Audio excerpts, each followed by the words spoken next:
உலகத்துல எது சக்தி வாய்ந்தது என்று ஆராய்ச்சி செய்யும்படியாய் ஒரு மனிதன் எழும்பி நெருப்பினிடத்துல போய் கேட்டான், நெருப்பே, இந்த உலகத்திலே சக்தி வாய்ந்தது நீ மட்டும்தான்.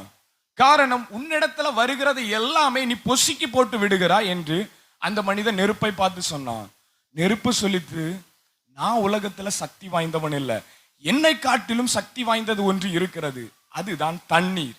அது என் மேல படும்போது நான் அணைந்து போய் விடுகிறேன் என்று அந்த தண்ணியை குறிப்பிட்டு அந்த நெருப்பு சொன்னது. தண்ணீரிடம் போய் அந்த மனிதர் கேட்டார், அந்த நபர் கேட்டார், உலகத்திலே சக்தி வாய்ந்தது நீ மட்டும்தான் தண்ணீர். காரணம், உன்னிடத்துல வருகிறவர்கள் எல்லாற்றையும் நீ மூழ்கி படித்து விடுகிறாய், அதனால உலகத்திலே சக்தி வாய்ந்தது நீ மட்டும்தான் என்று தண்ணீரை பார்த்து சொல்லும் போது தண்ணீர் சொல்லிச்சா, சக்தி வாய்ந்தவன் நான் அல்ல, என்னை காட்டிலும் சக்தி வாய்ந்தது எது என்றால் அதே பாருங்க, சூரியன் இருக்கிறது.